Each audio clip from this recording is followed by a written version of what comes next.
हाय हम लोग पढ़ रहे थे नर्सिंग फाउंडेशन के अंदर हमारा टॉपिक चल रहा था। सबसे पहले पोजीशन है ना। पोजीशन के बारे में हम लोगों ने पढ़ लिया था।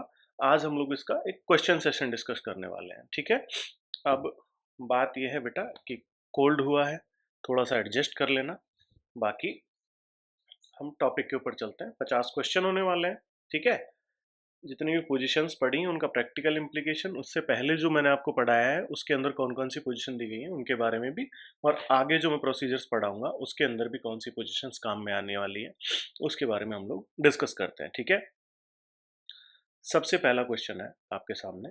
अगर मैं बात करूं, during a percutaneous liver biopsy the best patient position is, है ना, कि पेशेंट है आपका, उसको क्या करना है, आपको लिवर बायोप्सी करनी है परक्यूटेनियस, ठीक है। आपको पोजीशन कौन सी देनी है बेटा, बहुत डिटेल में इसके बारे में मैंने आपको समझाया था जब मैंने आपको लिवर बायोप्सी पढ़ाई थी, ठीक है।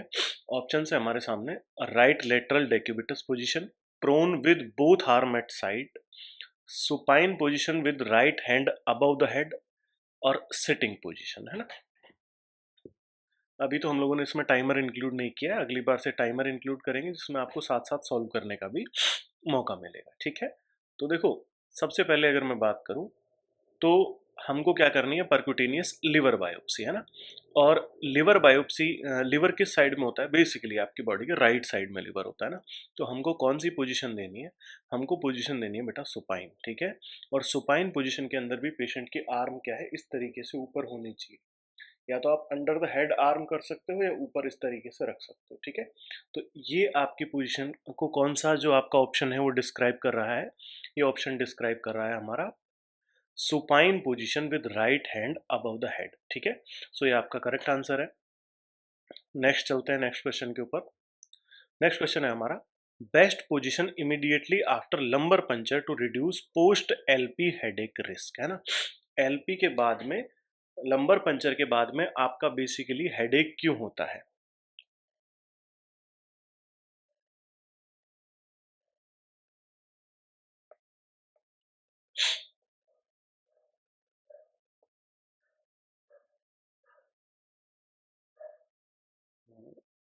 ये क्या हो रहा है, चलिए इधर रख लेते हैं।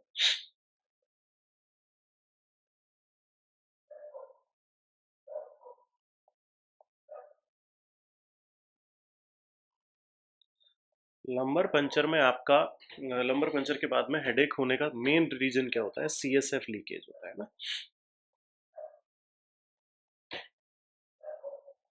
ठीक है। सीएसएफ लीकेज की वजह से क्या होता है, आपको हेडेक हो सकता है ना। सीएसएफ लीकेज को प्रिवेंट करने के लिए हम क्या करते हैं, प्रेशर बैंडेजिंग करते हैं पहली चीज तो।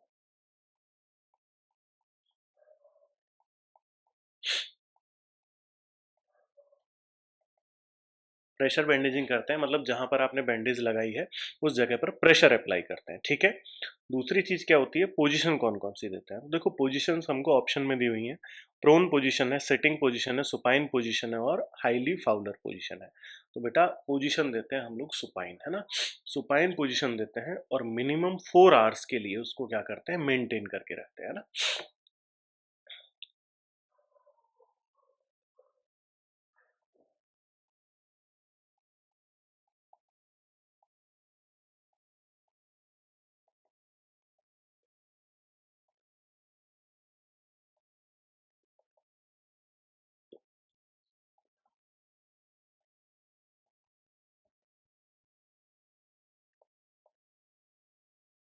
ठीक है, सुपाइन पोजीशन देते हैं और 4 आवर्स के लिए पोजीशन को मेंटेन करते हैं।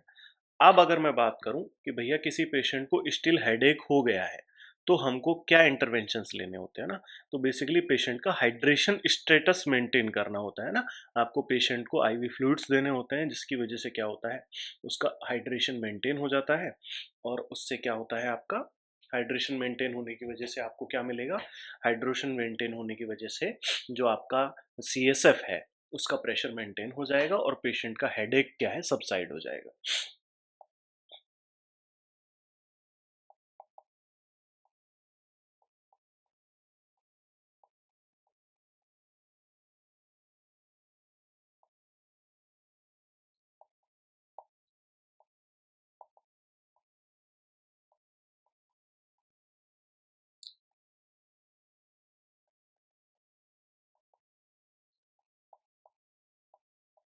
ओरल और आईवी आपको प्लेंटी फ्लूइड्स देने हैं, जिसकी वजह से क्या होगा, टू मेंटेन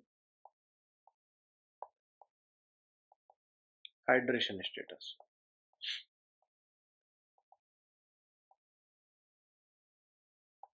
ठीक है, तो ये हो गई हमारी कौन सी पोजीशन देते हैं लंबर पंचर के बाद में।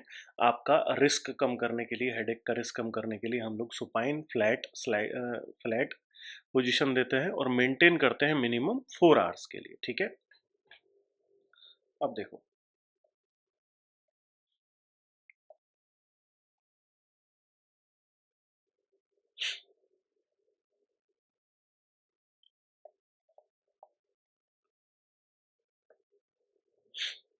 हमारा नेक्स्ट क्वेश्चन है, for a native renal biopsy the preferred patient position during the procedure, है ना।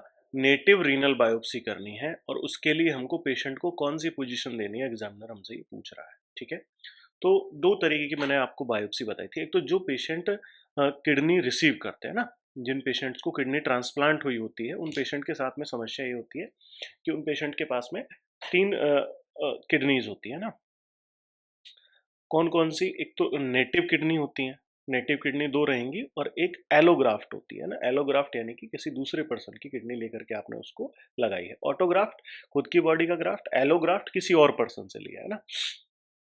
ये भी मैंने आपको बड़े डिटेल में समझाया है।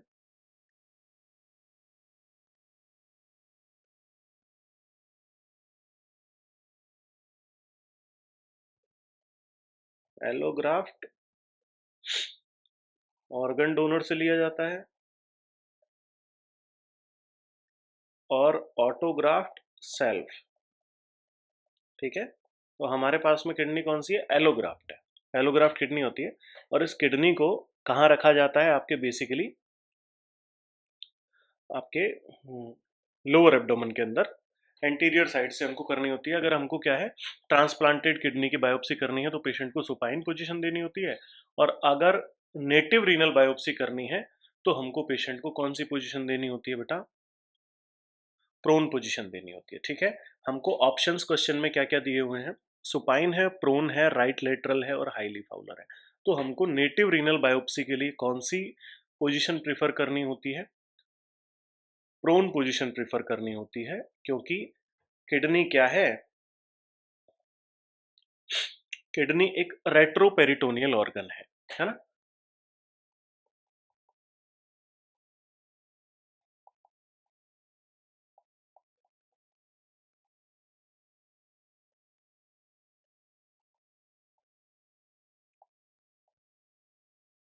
किडनी क्या है आपका, किडनी एक रेट्रोपेरिटोनियल ऑर्गन है। इसकी वजह से हम लोगों को क्या करनी होती है बेटा, किडनी की बायोप्सी करने के लिए हमको क्या है, कौन सी पोजीशन देनी होती है, प्रोन पोजीशन देनी होती है। ठीक है, नेक्स्ट क्वेश्चन देखते हैं। ड्यूरिंग एन अक्यूट मायोकार्डियल इंफारेक्शन, किसी पेशेंट को क्या हुआ है, अक्यूट मायोकार्डियल इंफारेक्शन हुआ है, उस कंडीशन में हमें पेशेंट को कौन सी पोजीशन देनी है, ये हमसे पूछा गया है ना। During an acute myocardial infarction the most appropriate position is, है ना। अब देखो ऑप्शंस दिए हुए हैं, फ्लैट सुपाइन, ट्रेंडलनबर्ग, अपराइट और semi Fowler position with knees slightly bend, और लेफ्ट लेटरल पोजीशन। ठीक है, समझो बात को। किसी पेशेंट को हार्ट अटैक हुआ है ना, हमको बेसिकली उस पेशेंट के हार्ट का वर्कलोड कम करना है। ठीक है, कार्डियक अरेस्ट और हार्ट अटैक दोनों अलग अलग होते हैं। हार्ट अटैक ब्लड सप्लाई किसी ब्लड की आर्टरी की रुक जाना हार्ट अटैक है, और जो आपका कार्डियक अरेस्ट है वो पूरे हार्ट का रुक जाना होता है। ठीक है, जो कार्डियक अरेस्ट होता है उसमें सीपीआर देने के बाद पेशेंट को रिकवरी पोजीशन देते हैं। रिकवरी पोजीशन कौन सी होती है, लेफ्ट लेटरल पोजीशन होती है ना। आप लोग देख लेना, लेटरल पोजीशन रिकवरी पोजीशन होती है ना। अब ये समझो कि पेशेंट को यहाँ हमें रिकवरी पोजीशन नहीं देनी है। क्यों नहीं देनी है, क्योंकि पेशेंट को हमने सीपीआर नहीं दिया है। पेशेंट को हमको क्या करना है, पेशेंट को हमको एक तो चीज़ हार्ट का वर्कलोड कम करना है, दूसरा उसको जो ब्रीदिंग डिफिकल्टी हो रही है उसको ईज करना है। ठीक है, अगर मैं सुपाइन पोजीशन दूंगा तो सुपाइन पोजीशन में पेशेंट कंफर्ट ले पाएगा क्या, नहीं ले पाएगा। क्यों, क्योंकि यहाँ पर पेशेंट क्या है, एजिटेटेड है ना, इतना सीवियर पेन होता है कि पेशेंट एनॉक्सियस हो जाता है और फ्लैट लेट नहीं पाता है। तो हमारा पहला ऑप्शन तो यहाँ पर गलत हो गया, फ्लैट सुपाइन पोजीशन हम नहीं दे सकते हैं, ठीक है। ट्रेंडलनबर्ग पोजीशन की अगर मैं बात करूँ, तो अगर मुझे वीनस रिटर्न बढ़ाना हो, ठीक है, वीनस रिटर्न में अगर बढ़ाऊंगा तो जाहिर सी बात है कि हार्ट को ज़्यादा काम करना पड़ेगा, ठीक है। ट्रेंडलनबर्ग पोजीशन में जो सर वाला हिस्सा होता है बेड का, वो आपका 15 से 30 डिग्री नीचे होता है आपके पैर वाले हिस्से से, ठीक है। तो इसके अंदर वीनस फ्लो बहुत ज़्यादा बढ़ जाएगा और उसकी वजह से क्या होगा, हार्ट को ज़्यादा काम करना पड़ेगा। दूसरा, जो एब्डोमिनल ऑर्गन्स हैं, वो क्या करेंगे, वो आपकी थोरेसिक कैविटी पर प्रेशर डालेंगे, डायफ्राम पर प्रेशर डालेंगे, जिससे उसका एक्सपेंशन क्या होगा, कम हो जाएगा, इम्पेयर्ड हो जाएगा, जिससे ट्रबल्ड ब्रीदिंग होगी, है ना, लेबर्ड ब्रीदिंग होने लगेगी। तो हमको ट्रेंडलनबर्ग पोजीशन भी नहीं देनी है, ठीक है। नेक्स्ट आती है अपराइट और सेमी फाउलर पोजीशन, है ना, विद नीज स्लाइटली बेंट, ठीक है। अपराइट पोजीशन जब देंगे तो देखो, सबसे पहला ये आपका थोरेसिक कैविटी का प्रेशर रिलीव करेगा, ठीक है। अगर आपने घुटने मोड़ दिए हैं तो लोअर एक्सट्रीमिटीज को ब्लड फ्लो क्या होगा, रिलेटिवली कम हो जाएगा, ठीक है। जब ब्लड फ्लो रिलेटिवली कम हो जाएगा तो उस कंडीशन के अंदर हमको क्या है, उस कंडीशन के अंदर बेटा हमको जो है हार्ट का वर्कलोड भी आपने कम कर दिया है और आपने जो उसकी ब्रीदिंग है पेशेंट की वो भी क्या कर दी है, वो भी आपने ठीक कर दी है। तो करेक्ट आंसर क्या होगा, करेक्ट आंसर है option C, upright semi Fowler position with knee bent, ठीक है। नेक्स्ट क्वेश्चन देखते हैं। नेक्स्ट फिफ्थ क्वेश्चन है, what is the best position for administering a cleansing enema. Cleansing enema दे रहा है हमको किसी पेशेंट को, तो उसके लिए हमको पेशेंट को कौन सी पोजीशन देनी होती है ना। ऑप्शंस है right lateral, supine, left lateral और प्रोन, ठीक है। देखो,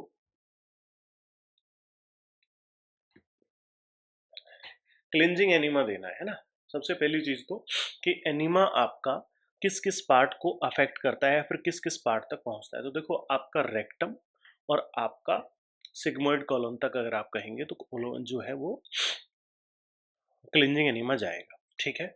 अब अगर मैं बात करूं कि इसके लिए कौन सी पोजीशन देंगे, राइट लेटरल पोजीशन आप नहीं दे सकते हैं। बेसिकली अगर आप राइट लेटरल पोजीशन देंगे, देखो,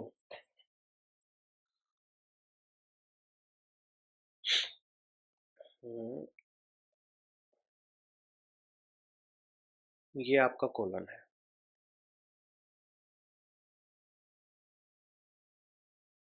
ठीक है। अगर आप पेशेंट को इधर की तरफ घुमा देंगे ना, राइट लेटरल पोजीशन देंगे, तो एंटी ग्रेविटी की तरह काम करेगा और आपकी एनल कैनाल से पूरा का पूरा एनीमा बाहर आ जाएगा, ठीक है। तो आप पेशेंट को राइट लेटरल पोजीशन यहाँ नहीं दे सकते। सुपाइन पोजीशन दे करके आप एनीमा ट्यूब कैसे इंसर्ट करोगे, नहीं कर पाओगे। लेफ्ट लेटरल पोजीशन कैसे होगी, हमने पेशेंट को इस तरफ टर्न करना है, ठीक है। जब हम इस तरफ पेशेंट को टर्न करेंगे तो ग्रेविटी की वजह से जब हम रेक्टल ट्यूब इंसर्ट करेंगे तो इसमें क्या है, एनीमा का मूवमेंट इस तरीके से होगा, ठीक है। तो हमको अप्रोप्रिएट पोजीशन हमारी मिल गई है, कौन सी पोजीशन है बेटा, लेफ्ट लेटरल या फिर सिम्स पोजीशन है, जो हम पेशेंट को देते हैं क्या करने के लिए, क्लिनजिंग एनीमा देने के लिए, ठीक है। नेक्स्ट क्वेश्चन देखो, ए पेशेंट अंडर गोइंग हेमोरेडेक्टोमी, ठीक है, is best position during the procedure, ठीक है। अब हेमोरेडेक्टोमी के लिए हमको बेस्ट पोजीशन पूछी गई है कि एक पेशेंट के हेमोरॉइड्स रिमूव करने हैं, तो उसके लिए बेस्ट पोजीशन कौन सी होगी। मैंने कल ही आपको बताया था कि हेमोरेडेक्टोमी के लिए बेस्ट पोजीशन कौन सी होती है बेटा, प्रोन जैक नाइफ पोजीशन होती है ना। प्रोन जैक नाइफ पोजीशन कैसी होती है, तो बेसिकली ये अगर मानूं मैं अपना बेड, तो इस बेड के अंदर ये एक फ्लैट लाइन अगर मैं मानता हूँ, ये एक लेवल अगर मैं मानूँ, तो प्रोन जैकनाइफ पोजीशन के अंदर इस तरीके से पेशेंट के हिप यहाँ होंगे, हेड यहाँ होगा और लेग यहाँ होंगे, ठीक है। इस तरीके से लेटा होगा, तो सबसे ऑप्टिमल पोजीशन जो है वो हेमरोइडोक्टोमी के लिए कौन सी है, प्रोन जैकनाइफ पोजीशन, है ना। तो हमारा करेक्ट आंसर यहाँ पर क्या होगा बेटा, हमारा करेक्ट आंसर यहाँ पर होगा प्रोन जैकनाइफ पोजीशन, ठीक है। नेक्स्ट क्वेश्चन देखते हैं।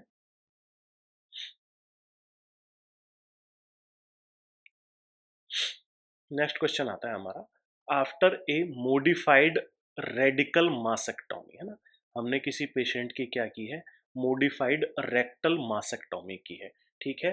अब हमको पेशेंट की आर्म को कैसे पोजीशन करना है ये हमसे पूछा गया है, ठीक है। तो मोडिफाइड रेडिकल मासेक्टोमी क्या होती है आपका,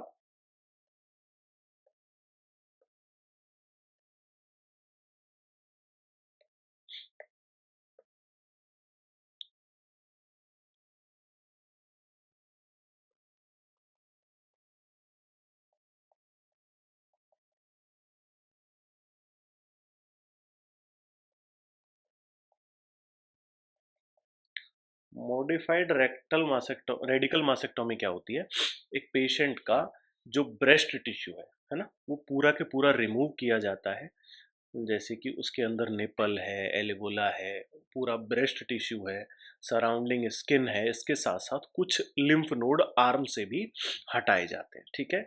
अब हमको क्या करना है, हमको उस पेशेंट का जो इप्सिलेटरल आर्म है ना, दो चीजें देखो, इप्सिलेटरल और कोलोलेटरल। इप्सिलेटरल क्या होता है, same side of body, same side of body का मतलब राइट हैंड राइट लेग,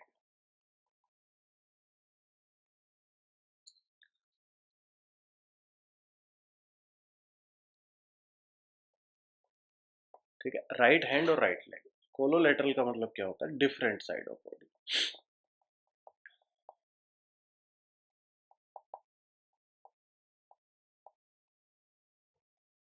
मतलब राइट हैंड लेफ्ट लेग, ये हो गया आपका कोलोलेटरल, है ना। अब इसके अंदर क्या होता है, रेडिकल मासेक्टोमी जब हम करते हैं, मॉडिफाइड रेडिकल मासेक्टोमी जब हम करते हैं, तो इप्सिलेटरल आर्म जो होती है, यानी कि जो अफेक्टेड आर्म होती है, उसको हम लोग क्या करते हैं, उसको हम लोग बेसिकली सुपाइन पोजीशन में एलिवेट करके रखते हैं, ठीक है। सुपाइन पोजीशन में एलिवेट करके क्यों रखते हैं, सबसे जो हमारा प्राइमरी गोल क्या होता है, वो वीनस रिटर्न को इम्प्रूव करना है, इसके साथ साथ हमारा जो लिम्फेटिक ड्रेनेज है उसको इम्प्रूव करना है।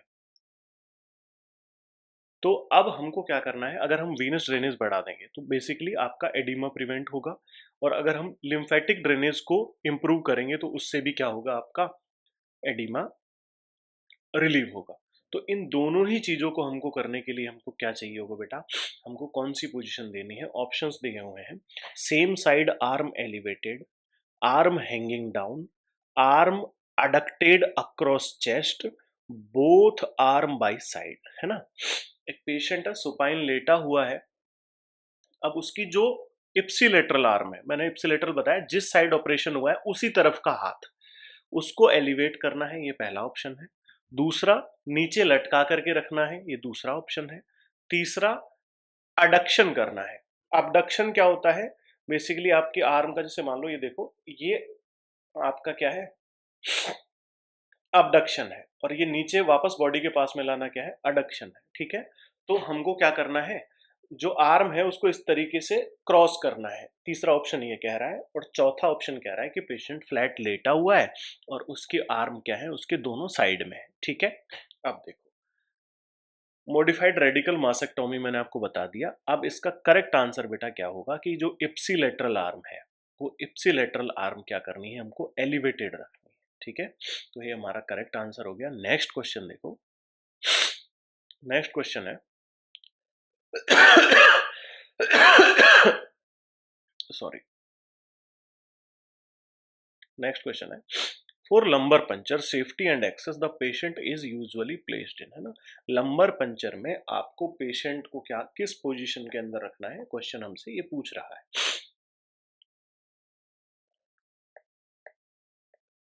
तो आप लोगों ने लंबर पंचर के बारे में पढ़ा, नहीं पढ़ा, मैं आगे पढ़ाऊंगा। लंबर पंचर के अंदर हमको पेशेंट को कौन सी पोजीशन देनी होती है, ऑप्शंस हैं, right lateral with knees extended, left lateral with spine फ्लैक्स्ड, upright with leg dangling, और प्रोन, है ना। देखो, हमको पेशेंट को कौन सी पोजीशन देनी है, किसके बाद में? लंबर पंचर के बाद में। तो पोजीशन लंबर पंचर के बाद में नहीं, लंबर पंचर के दौरान, ठीक है। तो आपको सी शेप पोजीशन मैंने पढ़ाई, ठीक है। नहीं पढ़ाई आप देख लो।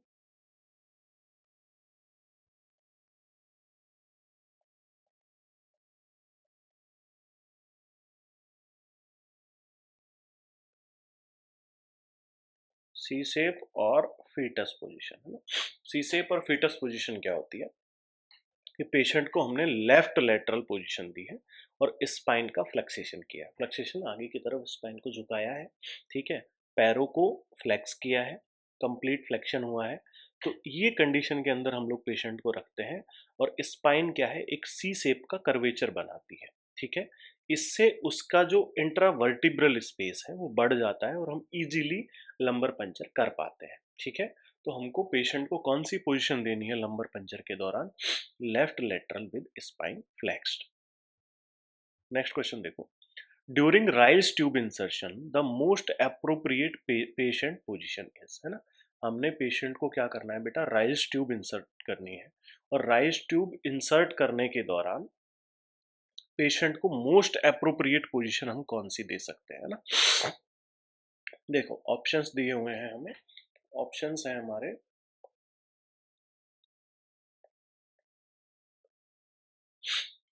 सुपाइन, हाईली फाउलर, प्रोन और राइट लेटरल, ठीक है। कौन सी पोजीशन देते हैं बेटा? हम देते हैं highly Fowler position. Highly Fowler position क्यों देते हैं?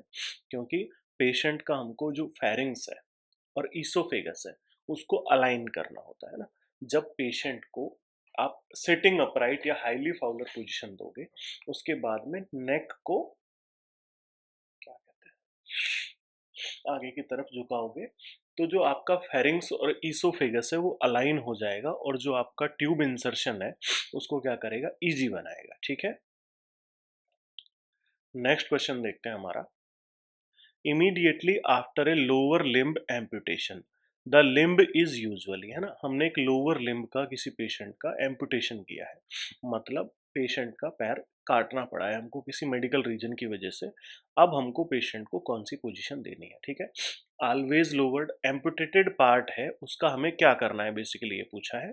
तो ऑप्शंस दिए हुए हैं, always lowered, elevated for 24 hours then flat, placed prone, left hanging over the bed, ठीक है।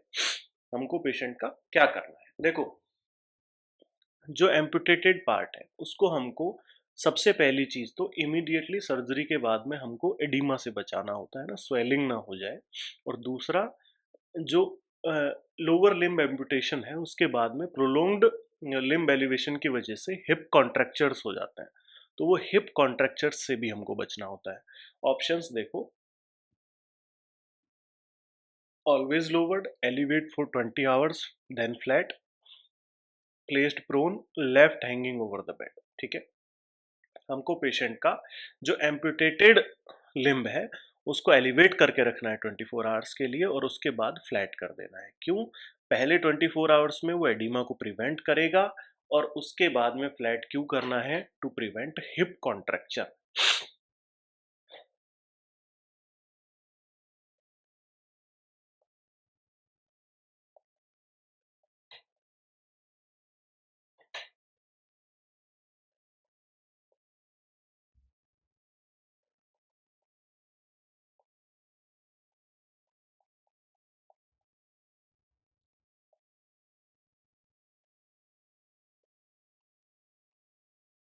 ठीक है, कॉन्ट्रैक्चर को प्रिवेंट करने के लिए हमको क्या करना है, आपका जो लेग है उसको फ्लैट कर देना है ना।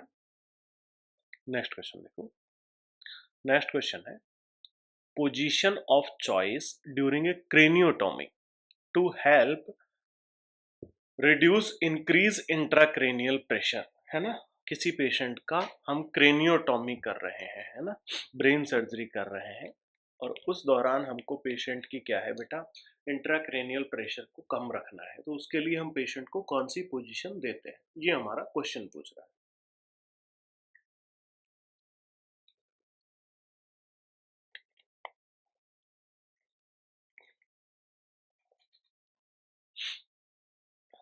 ठीक है, ऑप्शंस क्या क्या है?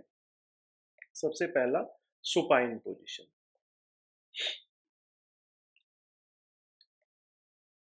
Supine position. दूसरे नंबर पे है आपका सेमी फाउलर पोजीशन, तीसरे नंबर पे है ट्रेंडलनबर्ग पोजीशन और चौथे नंबर पे है प्रोन पोजीशन। देखो, क्रेनियोटोमी जब हम कर रहे हैं तो हेड को ऊपर रखना पड़ेगा, सबसे पहली चीज तो ये है। तो आपका सुपाइन और ट्रेंडलनबर्ग तो यहीं चले जाते हैं, ये दोनों पोजीशन हम नहीं दे सकते हैं। बात बची सेमी फाउलर की प्रोन पोजीशन की, है ना। प्रोन पोजीशन भी नहीं देते हैं क्योंकि उसमें रेज आईसीपी का रिस्क होता है। तो हमको पोजीशन कौन सी देनी होती है बेटा? सेमी फाउलर पोजीशन देनी होती है। सेमी फाउलर पोजीशन दोगे, हेड चेस्ट लेवल से 30 to 45 डिग्री लेवल अबव रहेगा, जिसकी वजह से क्या होगा, आपका वेनस ड्रेनेज प्रॉपर रहेगा, बढ़ेगा, और आईसीपी आपका क्या होगा, रिड्यूस रहेगा। ठीक है, तो करेक्ट आंसर होगा हमारा सेमी फाउलर पोजीशन। ठीक है, नेक्स्ट क्वेश्चन देखो। आफ्टर ए thoracentesis और paracentesis the patient is best position in, है ना। किसी पेशेंट का हमने थोरासेंटेसिस किया है या पैरासेंटेसिस किया है, उसके बाद में हमको पेशेंट को कौन सी पोजीशन देनी होती है। तो देखो, थोरासेंटेसिस के अंदर क्या होता है, हम बेसिकली प्लूरल कैविटी के अंदर कोई अगर एक्यूमुलेशन है फ्लूइड का, तो उसको हम निकालते हैं, उसको हम लोग क्या कहते हैं, थोरासेंटेसिस कहते हैं। पैरासेंटेसिस आपकी पेरिटोनियल कैविटी के अंदर का फ्लूइड एक्यूमुलेशन निकालते हैं ना। ऑप्शंस दिए हुए हैं, सुपाइन पोजीशन, सेमी फाउलर और सिटिंग अपराइट, लेफ्ट लेटरल और प्रोन पोजीशन। ठीक है, सबसे अप्रोप्रिएट और फर्स्ट चॉइस हम किसको देंगे? सेमी फाउलर और सिटिंग अपराइट को। इसके अंदर क्या होगा, ये प्रॉपर लंग एक्सपेंशन को बढ़ाएगी और क्या करेगी, फ्लूइड ड्रेनेज को प्रमोट करेगी। ठीक है, कौन सी पोजीशन देंगे? सेमी फाउलर और सिटिंग अपराइट टू प्रमोट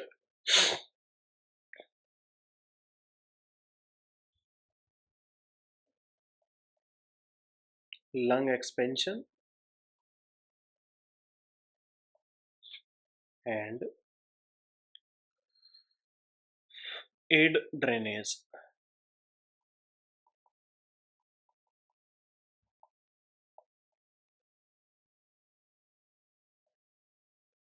ठीक है, फ्लूइड ड्रेनेज को एड करने के लिए हम लोग, एड करने के लिए मतलब बढ़ाने के लिए हम लोग कौन सी पोजीशन देते हैं? सेमी फाउलर और सिटिंग अपराइट पोजीशन देते हैं। ठीक है, नेक्स्ट क्वेश्चन देखो अपना।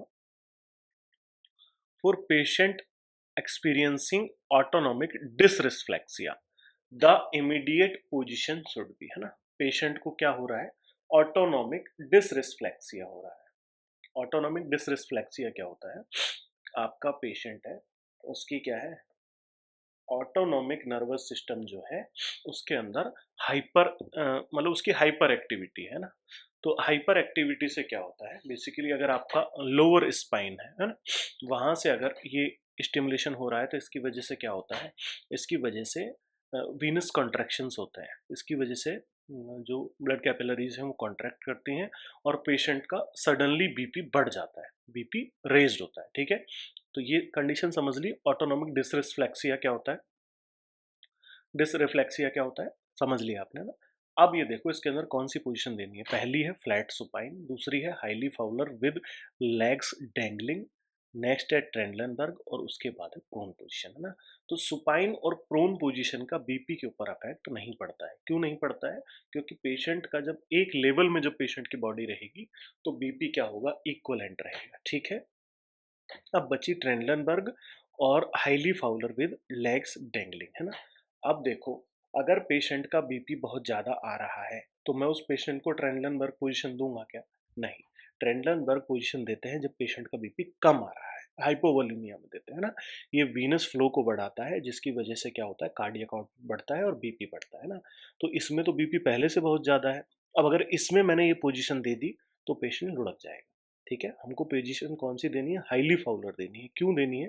हाईली फाउलर पोजीशन देने से हमको एक तो सबसे बेटर एडवांटेज ये मिलेगा कि पेशेंट लेग जो है वो डेंगलिंग है, वो लटके हुए हैं, है ना।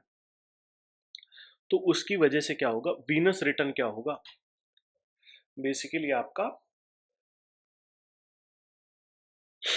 ग्रेविटेशनल फोर्स की वजह से क्या होगा, जो वीनस ब्लड है उसकी पूलिंग होगी लोअर एक्सट्रीमिटीज में, है ना। वो इकट्ठा होने लगेगा, इकट्ठा इन द सेंस कि ज्यादा ब्लड आपके लोअर एक्सट्रीमिटीज में चला जाएगा। चला जाएगा तो आपकी अपर बॉडी क्या होगी इससे, रिलैक्स हो जाएगी, जाहिर सी बात है ना। देखो इसके साथ साथ क्या होगा कि आपका इंट्राक्रेनियल प्रेशर जो है बीपी की वजह से जो कॉम्प्लिकेशंस आपके अंदर आ रही हैं वो सारी की सारी क्या हो जाएंगी, प्रिवेंट हो जाएंगी बेटा। तो हमारा करेक्ट आंसर यहाँ पर होगा highly Fowler with legs dangling. ठीक है, नेक्स्ट देखो। The best position to prevent ventilator associated pneumonia, है ना। वेंटिलेटर एसोसिएटेड न्यूमोनिया को प्रिवेंट करने के लिए बेस्ट पोजीशन कौन सी होती है, ठीक है। तो बेस्ट पोजीशन बेसिकली हम पेशेंट को सेमी फाउलर पोजीशन के अंदर रखते हैं। सेमी फाउलर पोजीशन के अंदर रखते हैं। सेमी फाउलर पोजीशन के अंदर क्यों रखते हैं? क्योंकि जो हमारा पेशेंट है उसका हमको एयरवे मेंटेन करके रखना है। ऊपर की तरफ रखेंगे और उसके बाद में सक्शनिंग से हम लोग उसका वेंटिलेटर एसोसिएटेड न्यूमोनिया प्रिवेंट कर लेंगे, ठीक है। तो इसके अंदर हम पेशेंट को कौन सी देते हैं, जो है सेमी रिकम्बेंट पोजीशन देते हैं। सेमी रिकम्बेंट पोजीशन के साथ साथ एक और चीज़ इसके अंदर होती है कि एक तो एस्पिरेशन का रिस्क कम हो जाता है ना। पेशेंट एस्पर आप देखो, अगर पेशेंट को मैंने सुपाइन पोजीशन दी, सुपाइन पोजीशन दी तो गैस्ट्रिक कंटेंट को वो एस्पिरेट कर सकता है, जिसकी वजह से उसको न्यूमोनिया हो सकता है। लेकिन यहाँ पर हमने पेशेंट को क्या है, सेमी फाउलर पोजीशन में रखा है। इसके साथ साथ इसमें लंग एक्सपेंशन बेटर होता है ना, बजाय अदर पोजीशंस के। क्योंकि अदर कौन कौन सी पोजीशन दी हुई है, सुपाइन है, सेमी रिकम्बेंट है, ट्रेनलनबर्ग है और लेफ्ट लेटरल, ठीक है।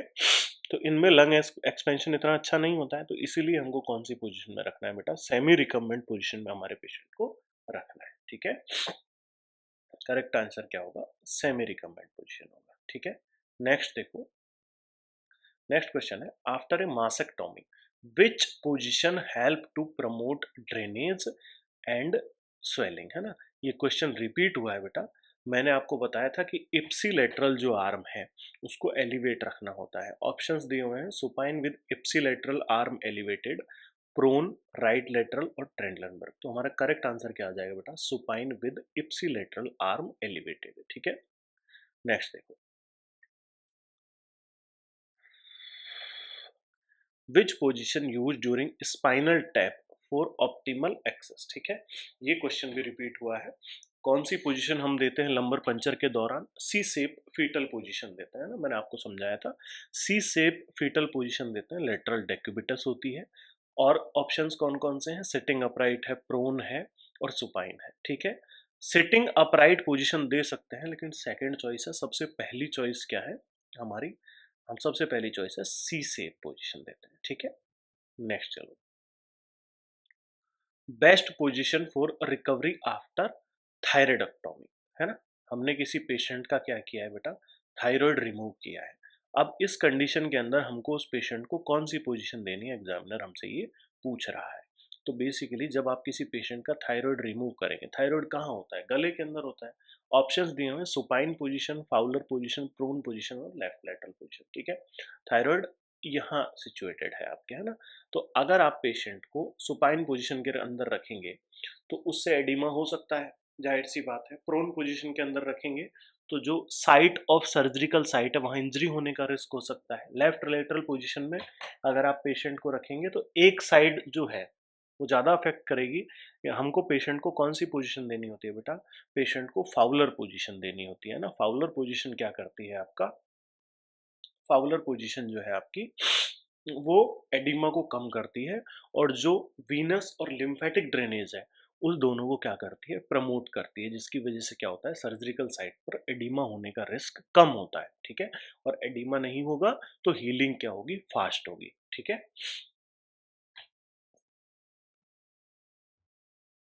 तो ये हमारा करेक्ट आंसर हो गया, है ना।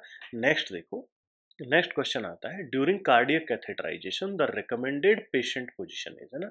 हमने पेशेंट को क्या करना है, कार्डियक कैथेटराइजेशन करना है। कार्डियक कैथेटराइजेशन का मतलब वही सीधा सा कि सिंपल आपका, आपको सेंट्रल लाइन डालनी है ना। अब कौन सी पोजीशन हमको रिकमेंड की जाएगी कार्डियक कैथेटराइजेशन के लिए। Cardiac catheterization basically central line हो सकता, कोई भी कैथेटर जो हार्ट के अंदर जा रहा है वो कैथेटराइजेशन हो गया ना। देखो ऑप्शन है हाईली फाउलर हो गई है, सुपाइन हो गई है, लो फाउलर हो गई है, लेफ्ट लेटरल हो गई है ना। बेसिकली अगर मैं आइडल की बात करूं तो इसके अंदर हम लोग ट्रेंडलनबर्ग पोजीशन दे सकते हैं कार्डियक कैथेटराइजेशन के लिए, क्योंकि जब वीनस फ्लो बढ़ेगा तो वीनस फ्लो की वजह से क्या होगा, वीनस डिस्टेंशन होगा, वेन्स का साइज थोड़ा सा बड़ा हो जाएगा रिलेटिवली, और हमको इजी एक्सेस मिल जाएगा, ठीक है। अब इसके अंदर देखो कौन कौन सी कंडीशन के अंदर हमको इजी एक्सेस मिल सकता है। तो देखो, हाईली फाउलर, सुपाइन, लो फाउलर और left lateral. Highly Fowler position के अंदर नहीं मिलेगा, हाईली फाउलर पोजीशन के अंदर ब्लड पूल करता है लोअर एक्सट्रीमिटीज की तरफ, ठीक है। सुपाइन पोजीशन के अंदर पेशेंट को जब आप रखेंगे तो उससे एड नहीं होगा, लेकिन सिंपल ही वो है, मतलब पेशेंट फ्लैट लेटा हुआ है तो बीपी और विनस रिटर्न को बहुत ज़्यादा अफेक्ट नहीं करती है। लेकिन इसका डिसएडवांटेज ये है कि अगर मान लीजिए एयरवे कॉम्प्रोमाइज हो गया पेशेंट का, न्यूमोथोरैक्स हो गया, तो पेशेंट को क्या है, रेस्पिरेटरी डिस्ट्रेस हो जाएगा हमको, इसीलिए हम ये पोजीशन भी नहीं देते हैं। तो हमको पेशेंट को यहाँ पर जो चूज ऑप्शन करना है वो बेटा लो फाउलर पोजीशन का चूज करना है ना, कि पेशेंट को हमको कौन सा पोजीशन देनी होती है, लो फाउलर। लो फाउलर का एडवांटेज हमारे पास में क्या है कि ये ब्लीडिंग को प्रिवेंट करता है ना, एक्सेसिव ब्लीडिंग नहीं होगी, और जो स्ट्रेन है, जो थकान है पेशेंट को, वो भी इससे कम होगी। तो हमको एक एडवांटेज देखना है, एडवांटेज हमें क्या दिख रहा है, ब्लीडिंग का दिख रहा है, कि इससे ब्लीडिंग का रिस्क कम होता है, इसलिए हम पेशेंट को कौन सी पोजीशन देते हैं, लो फाउलर पोजीशन देते हैं, ठीक है। नेक्स्ट क्वेश्चन देखो, a patient with DVT should have their legs, है ना। एक पेशेंट को क्या है, डीप वेन थ्रोम्बोसिस है। डीप वेन थ्रोम्बोसिस कब होता है, जब बेसिकली आपका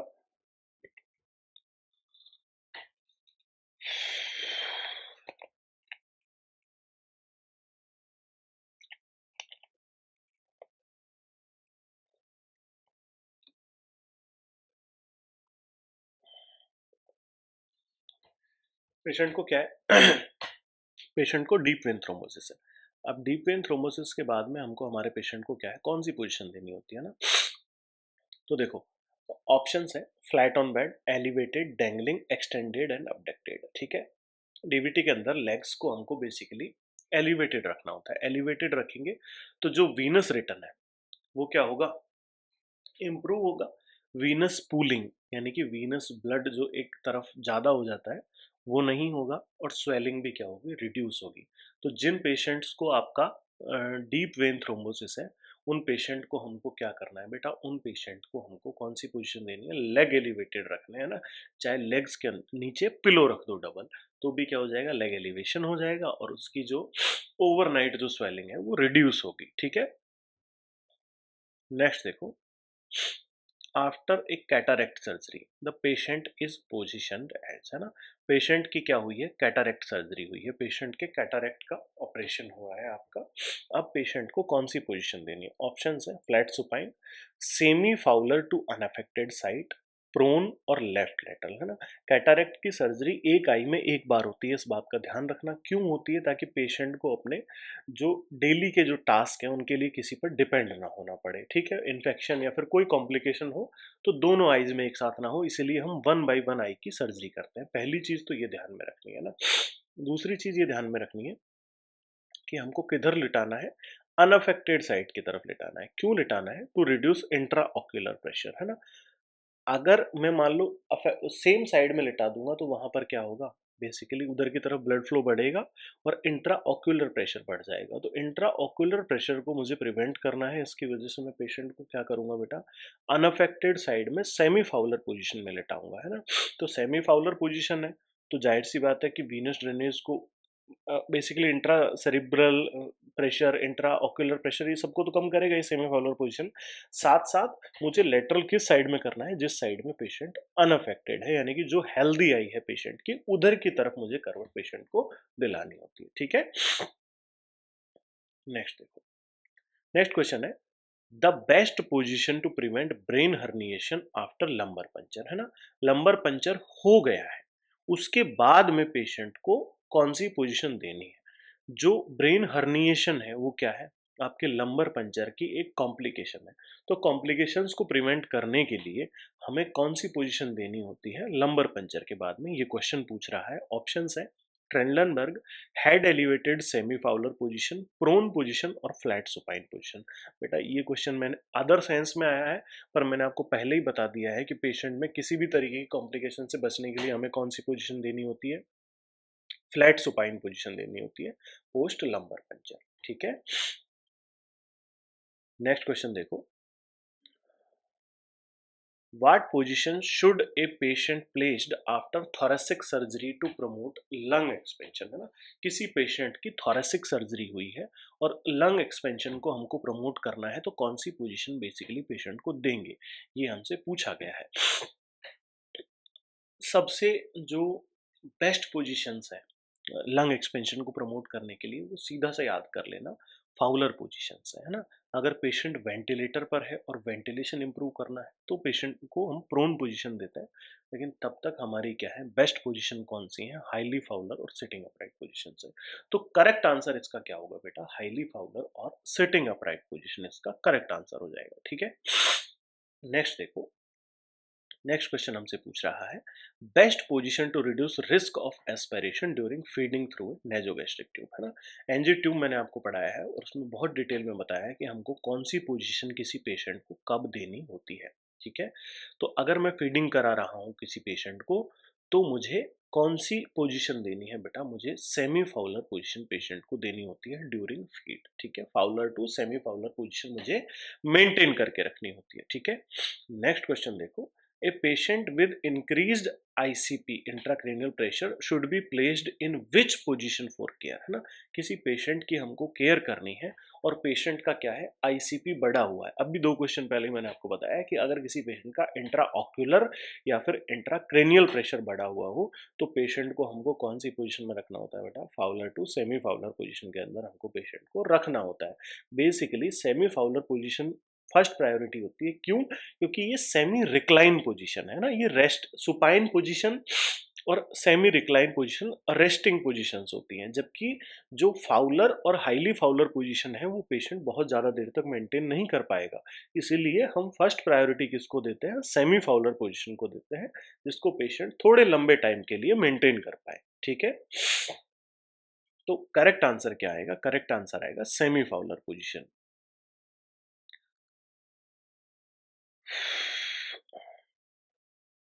नेक्स्ट क्वेश्चन देखो, नेक्स्ट क्वेश्चन हमारा कह रहा है, the best position for spinal cord injury patient during transfer care, है ना। एक पेशेंट को स्पाइनल कॉर्ड की इंजरी हुई है और हमको पेशेंट को क्या करना है, ट्रांसफर करना है या फिर उसकी केयर करनी है, तो हम पेशेंट को कौन सी पोजीशन देंगे, ये हमसे पूछा गया है, ठीक है। ऑप्शंस क्या कहते हैं, रोल टू साइड, एक तरफ घुमाते हुए जो है पेशेंट को खिसकाना है। दूसरा क्या कह रहा है, log roll with spine kept straight, ठीक है।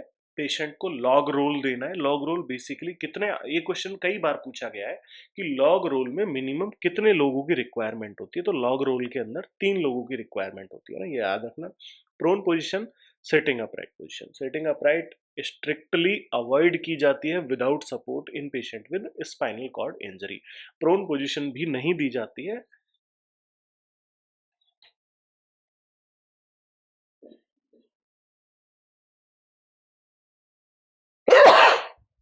सॉरी, बड़ा खतरनाक कोल्ड हो रखा भाई, ठीक है, ठीक है।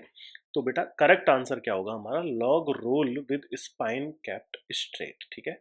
जो पेशेंट का स्पाइनल कॉर्ड इंजरी हुई है, उस पेशेंट का हमका क्या करना होता है, लॉग रोल करना होता है, ये ध्यान रखना है ना। 3 people required for log roll, कितने लोगों की जरूरत होती है, 3 पीपल, है ना।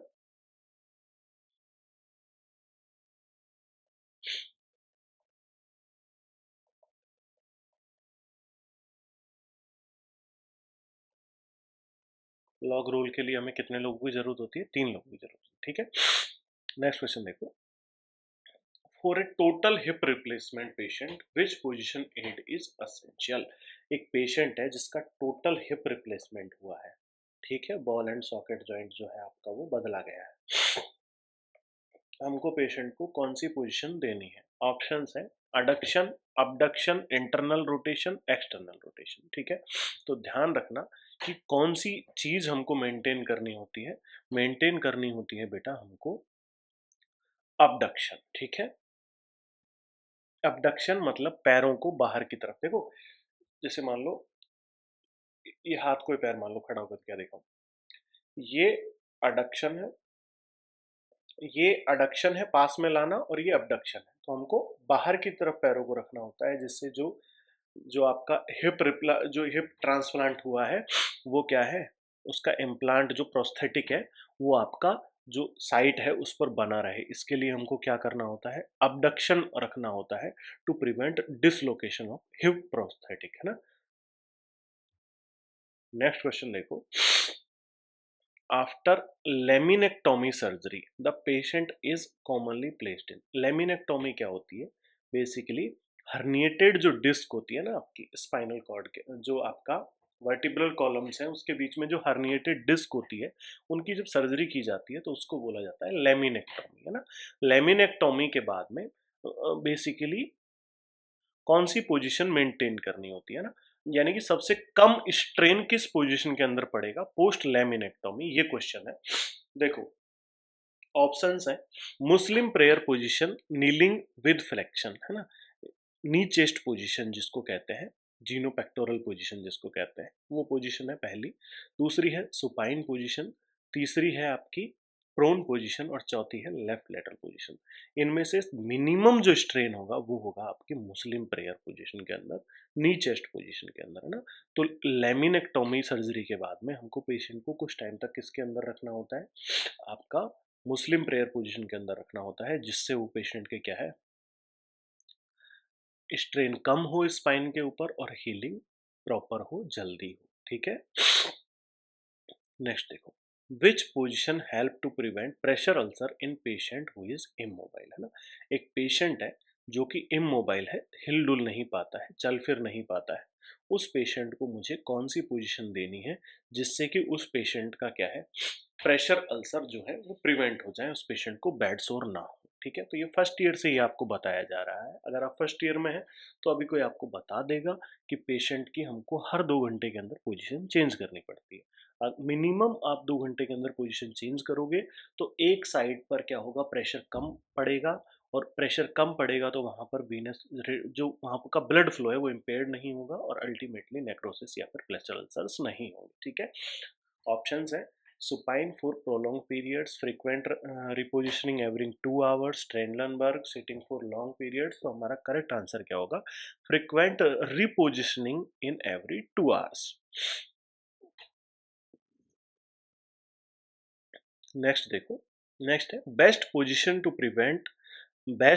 To place a patient who has sudden severe hypotension due to autonomic dysreflexia. किसी पेशेंट, ये क्वेश्चन रिपीट हुआ है ना, मैंने आपको बताया था ऑटोनोमिक डिसरिफ्लेक्सिया क्या होता है, उसके अंदर सडन हाइपरटेंशन होता है आपके ऑटोनोमिक नर्वस सिस्टम जो है उसकी वजह से। अब उस पोजीशन के अंदर हमें कौन सी पोजीशन देनी होती है, मैंने आपको पहले ही क्वेश्चन बता दिया है, हाईली फाउलर पोजीशन देनी होती है, पैर नीचे लटका करके, ठीक है।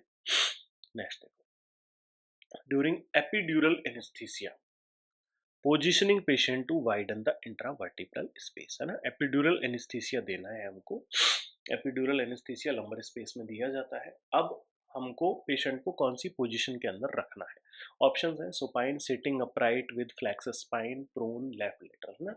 ये इसके बारे में मैंने आपको सीएसएफ वाले क्वेश्चन में भी बताया है कि अगर हमको पेशेंट को क्या है, इंट्रावर्टिब्रल स्पेस को बड़ा करके देखना है तो पेशेंट को सिटिंग अपराइट पोजीशन दे सकते हैं या फिर फीटल पोजीशन दे सकते हैं, दोनों ही पोजीशन दी जा सकती हैं।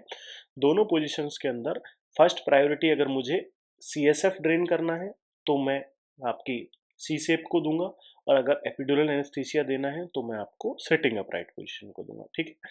तो करेक्ट आंसर क्या होगा बेटा, पोजीशंस दी हुई हैं, supine, sitting upright with flexed spine, prone और लेफ्ट लेटरल। करेक्ट आंसर क्या होगा, sitting upright with flex spine, flexed spine, है ना। आगे की तरफ जो आपका पेशेंट है वो झुका हुआ है इस तरीके से, तो क्या है, सी शेप का कर्वेचर आ रहा है पीछे स्पाइन में, ठीक है। नेक्स्ट देखो, नेक्स्ट आपका है the preferred patient position when inserting A central venous catheter if A central line is present, है ना। एक पेशेंट है, उसको हमको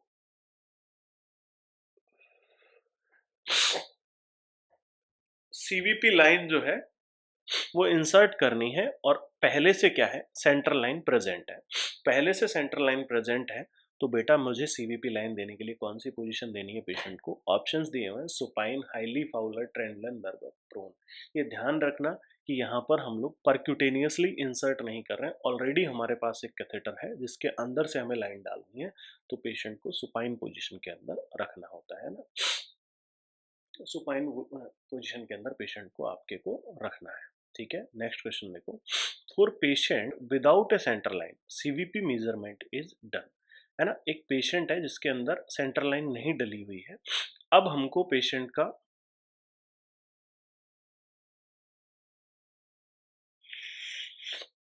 सीवीपी मेजर करना है। सीवीपी मेजर करने के लिए सबसे जो एक्यूरेट है वो मेजरमेंट कौन सी पोजीशन में होगा, तो सबसे एक्यूरेट मेजरमेंट पोजीशन के लिए ऑप्शंस दिए हुए हैं supine, semi Fowler to Fowler, Trendelenburg, sitting upright. तो बेटा करेक्ट आंसर होगा आपका semi Fowler to Fowler position, है ना। Semi Fowler to Fowler position के अंदर पेशेंट को रखा जाता है जब आपको सीवीपी मेजरमेंट करना है। मोस्ट एक्यूरेट मेजरमेंट किसके अंदर होता है? Semi Fowler to Fowler position के अंदर होता है, ठीक है। नेक्स्ट देखो, नेक्स्ट क्वेश्चन है, after paracentesis, what is the ideal patient position to promote comfort and prevent complications, है ना। पैरासिंटेसिस का मतलब क्या होता है? फ्लूइड ड्रेन किया है आपने पेरिटोनियल कैविटी से, है ना, उसके बाद में कौन सी पोजीशन देनी है मैंने आपको बता दिया था। ये क्वेश्चन भी रिपीट हुआ है, पहले थोरासिंटेसिस के बारे में पूछा गया था, अब पैरासिंटेसिस के बारे में पूछा जा रहा है, ठीक है। करेक्ट आंसर आपका क्या होगा बेटा? सेमी फाउलर और सिटिंग अपराइट पोजीशन होगा। हमको कौन सी पोजीशन देनी है पैरासिंटेसिस के बाद में? सेमी फाउलर और सिटिंग अपराइट, है ना। नेक्स्ट देखो, what position is recommended during insertion of endotracheal tube, है ना। एंडोट्रेकियल ट्यूब डालनी है किसी पेशेंट को इन ओबेस पेशेंट, किसी ओबेस पेशेंट के अंदर। ये लास्ट क्वेश्चन जो था वो मैंने आपको बताया था, है ना। किसी ओबेस पेशेंट के अंदर आपको सेंटर लाइन डालनी है। अब ओबेस पेशेंट के अंदर सेंटर लाइन डालनी है तो सेंटर लाइन कहाँ किस में डलेगी? रैंप पोजीशन में डलेगी, है ना। मैं आपको बेसिकली वो एक टाइपिंग एरर था, रैम्पॉड पोजीशन बता रहा था, रैम्पॉड नहीं होती है, रैंप पोजीशन ही होती है ना। रैंप पोजीशन के अंदर जो है आपको क्या है, आपकी ईटी ट्यूब डालनी है, ठीक है।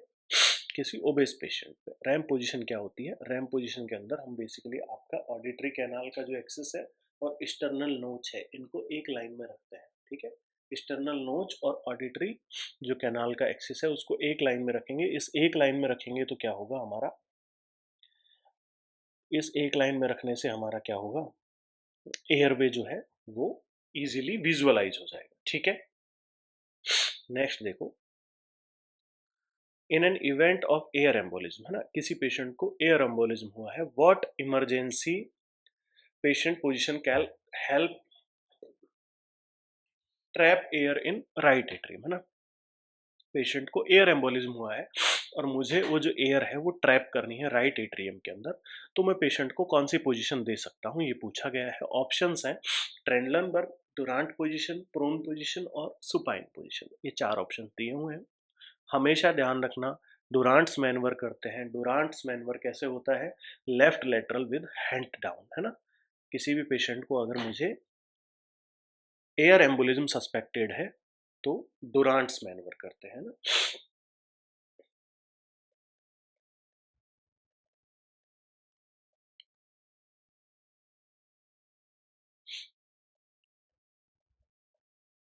डुरांट्स मैनवर के अंदर क्या होता है? लेफ्ट लेटरल विद ट्रेंडलन,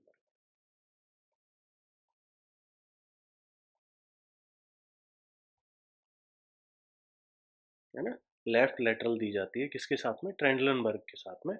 उसको क्या कहते हैं? डुरांट्स पोजीशन कहते हैं, है ना।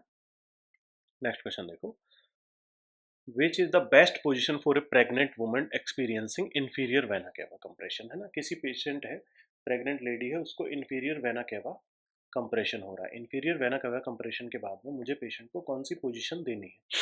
तो देखो इसके अंदर क्या होता है, increase risk after 24 weeks,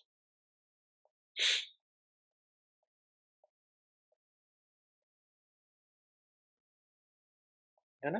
24 weeks of gestation के बाद में किसका, ये आपका इंफीरियर वेना केवा कंप्रेशन का रिस्क बढ़ जाता है। कौन सी पोजीशन देनी होती है? ऑप्शंस हैं right lateral supine, left lateral, Trendelenburg. हमेशा याद रखना, हमेशा कौन सी पोजीशन देनी होती है बेटा? लेफ्ट लेटरल पोजीशन देनी होती है। किसके अंदर? इंफीरियर वेना केवा कंप्रेशन के अंदर। किसकी वजह से कंप्रेस होता है? ग्रेविड यूट्रस जो आपका है महिला का, वो क्या करेगा? कंप्रेस करेगा आप उस महिला की इंफीरियर वेना केवा को। ठीक है, नेक्स्ट देखो, which position is best for nasogastric tube irrigation, है ना। नेजोगैस्ट्रिक ट्यूब का इंसर्शन हमने कर दिया था हाईली फाउलर पोजीशन में। हमने एस्पिरेशन को प्रिवेंट कर दिया था किसके अंदर? सेमी फाउलर पोजीशन में। अब हमारे सामने जो बात आई है वो ये है कि मुझे नेजोगैस्ट्रिक ट्यूब का इरिगेशन करना है। तो नेजोगैस्ट्रिक ट्यूब का इरिगेशन में कौन सी पोजीशन में करूंगा बेसिकली?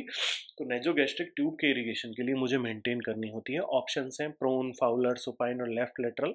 कुछ लोग यहाँ लेफ्ट लेटरल पोजीशन के बारे में देखेंगे, लेकिन वो गैस्ट्रिक लवाज में देते हैं लेफ्ट लेटरल पोजीशन, है ना। हमको यहाँ पर कौन सी पोजीशन देनी है बेटा? हमको यहाँ पर पोजीशन मेंटेन करनी होती है आपकी फाउलर पोजीशन। ठीक है, फाउलर पोजीशन मेंटेन करके आप किसी पेशेंट के अंदर नेजोगैस्ट्रिक ट्यूब का इरिगेशन कर सकते हो। ये क्या कर रहा है? एस्पिरेशन का रिस्क कम कर रहा है। ठीक है, नेक्स्ट देखो,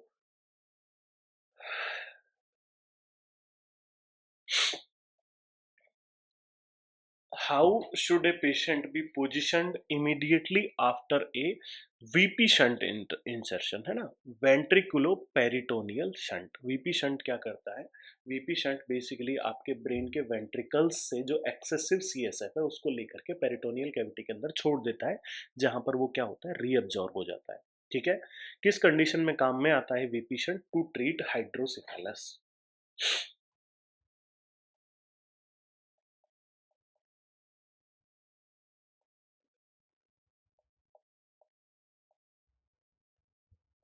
ठीक है, हाइड्रोसिफेलस के अंदर हमारा वीपी शंट काम में आ रहा है। ठीक है, कौन सी पोजीशन देंगे?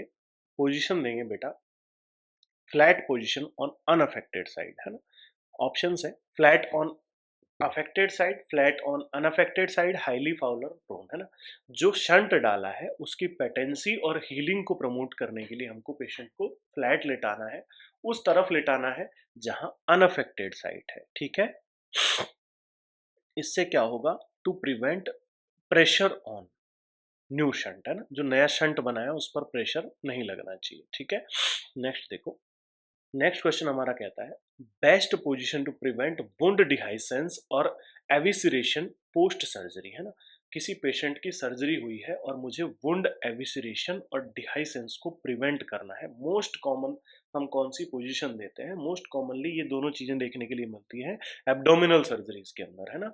तो हम मुझे पोजीशन कौन सी देनी है? सुपाइन विद लेग एक्सटेंडेड नहीं, सुपाइन पोजीशन दोगे एब्डोमेन पे प्रेशर जो होगा वो बढ़ेगा। इसके लिए हम लोग कौन सी सूचरिंग कर रहे थे उसके बारे में ध्यान देना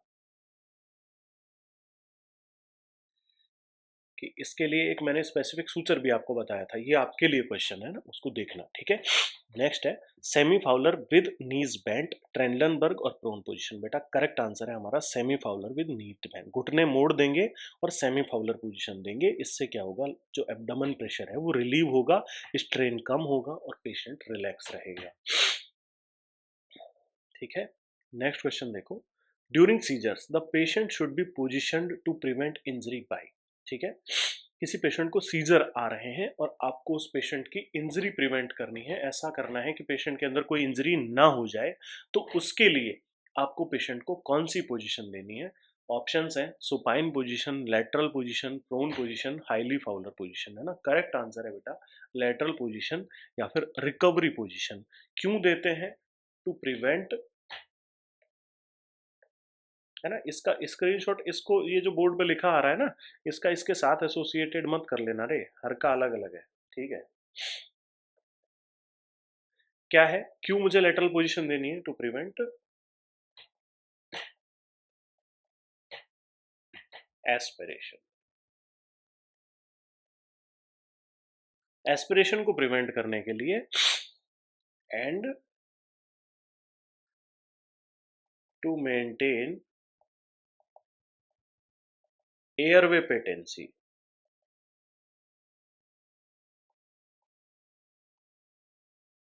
एयरवे पेटेंसी को बनाए रखने के लिए कौन सी पोजीशन देनी होती है? लैटरल पोजीशन देनी होती है, रिकवरी पोजीशन देनी होती है, ठीक है। नेक्स्ट क्वेश्चन देखो, preferred position to reduce discomfort in patient with epistaxis. Epistaxis किसी पेशेंट को हो रहा है, नोज ब्लीड किसी पेशेंट को हो रहा है, तो मुझे कौन सी पोजीशन पेशेंट को देनी है? ऑप्शंस है lean forward with head between knees, lean backward, supine और सेमी फाउलर पोजीशन, है ना। हमको पेशेंट को नोज ब्लीड हो रहा है तो बेसिकली नोज को पिंच करना है, हेड को टिल्ट करना है, और किस में बैठना है? सिटिंग अपराइट पोजीशन में बैठना है ना। नीज को बेंट करके सिटिंग अपराइट पोजीशन में इस तरीके से बैठ जाना है। इससे क्या होगा? इससे होगा ये कि जो आपका ब्लड है वो थ्रॉट से ड्रेन नहीं करेगा, ठीक है। वो अंदर ना जा करके यहीं पर पिंच करके 2-5 मिनट के लिए बैठे रहो। इससे क्या होगा? आपकी ब्लीडिंग रुक जाएगी। अगर आप टीवी देखने के शौकीन हैं तो वहाँ पर बच्चे को, किसी भी पेशेंट को सुपाइन पोजीशन में लेटा देते हैं, जो कि बिल्कुल ही गलत है। इससे क्या होता है? एस्पिरेशन का रिस्क बढ़ जाता है, ब्लड है वो लंग्स के अंदर जा सकता है और उसकी वजह से न्यूमोनिया, अदर कॉम्प्लिकेशंस कर सकता है, ठीक है। तो हमको क्या करना है? बेसिकली बैठना है, लीन फॉरवर्ड, आगे की तरफ झुकना है और नोज को पिंच करके बैठ जाना है, बंद करके उंगलियों से बैठ जाना है, ठीक है। नेक्स्ट क्वेश्चन देखो, for a cleft lip post operative patient the best position to avoid injury, है ना। क्लेफ्ट लिप का पेशेंट है और मुझे इंजरी प्रिवेंट करनी है उसके अंदर, है ना। क्लेफ्ट लिप, किसी जगह से लिप क्लेफ्ट है, कटा हुआ था, उसका ऑपरेशन किया, कॉन्जेनिटल डिफेक्ट था, उसको करेक्ट किया गया। अब कौन सी पोजीशन देनी है? ऑप्शंस है अनअफेक्टेड साइड में लिटाना है, अफेक्टेड साइड में लेटाना है, सुपाइन पोजीशन में लेटाना है, प्रोन पोजीशन में लेटाना है। तो बेटा इंजरी को प्रिवेंट करने के लिए आपको किसमें लेटाना होता है? अनअफेक्टेड साइड में लेटाना होता है। जिस साइड में अफेक्ट नहीं है उस साइड में आपको पेशेंट को लेटाना है, ठीक है। नेक्स्ट क्वेश्चन देखते हैं। नेक्स्ट क्वेश्चन है हमारा, ideal position for a cleft lip, sorry, ideal position for a cleft palate post operative patient, है ना। क्लेफ्ट लिप वाले का मैंने आपको बता दिया था, अनअफेक्टेड साइड में लिटाना है। ये क्लेफ्ट पैलेट है। पैलेट क्या होता है? बेसिकली आपकी जीभ जिस पर रेस्ट करती है वो पैलेट है, ऊपर की तरफ, है ना। ओरल कैविटी की जो छत है वो पैलेट है, ठीक है। अब वो क्लेफ्ट था, उसके अंदर कॉन्जेनाइटल डिफॉर्मिटी थी, उसको आपने करेक्ट कर दिया सर्जरी के बाद में। अब आपको कौन सी पोजीशन देनी है? ऑप्शंस हैं supine, prone, left lateral, right lateral. तो इसके अंदर बेस्ट पोजीशन कौन सी देते हैं हम लोग? इसके अंदर हम लोग बेस्ट पोजीशन देते हैं बेटा, प्रोन पोजीशन देते हैं, इसका ध्यान रखना है ना। नेक्स्ट क्वेश्चन देखो, नेक्स्ट क्वेश्चन हमारा कहता है,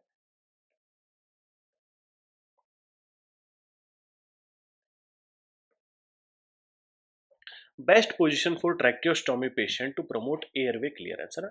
ट्रैकियोस्टोमी का पेशेंट है जिसके अंदर एयरवे क्लियरेंस को प्रमोट करना है, तो कौन सी पोजीशन देंगे? ऑप्शंस हैं semi Fowler, prone, supine, left lateral. मैंने आपको पहले ही बताया था, एयरवे से रिलेटेड अगर कोई क्वेश्चन आ जाए, कुछ भी समझ में नहीं आ रहा है, नेगेटिव मार्किंग नहीं है, तो अंधाधुंध semi Fowler to Fowler position चिपका दो। यहाँ पर क्यों देते हैं? क्योंकि ड्रेनेज जो है वो बढ़ेगा और जो ब्रीदिंग होगी वो इजी हो जाएगी, इसीलिए हम ट्रैकियोस्टोमी के पेशेंट में एयरवे क्लियरेंस के लिए सेमी फाउलर पोजीशन देते हैं, ठीक है। नेक्स्ट क्वेश्चन हमारा है, during amputation of lower limb the stump should not be elevated, है ना। मैंने आपको बताया था 24 घंटे से ज़्यादा जो स्टंप है, जो कि कटने के बाद में, जैसे आपका लेग हमने एम्पुटेट किया, उसको काट करके अलग कर दिया, तो जो बचा हुआ पार्ट है उसको 24 घंटे से ज़्यादा नहीं एलिवेट करके रखना है। किस लिए? प्रिवेंट हिप कॉन्ट्रैक्चर, है ना। इससे क्या हो सकता है बेटा? हिप कॉन्ट्रैक्चर हो सकता है। जो हिप जो जॉइंट है उसकी मोबिलिटी क्या हो सकती है? इम्पेयर हो सकती है। इसलिए हमको क्या करना है? हिप कॉन्ट्रैक्शन से बचाने के लिए बहुत ज़्यादा टाइम तक एलिवेट नहीं रखना है, ठीक है।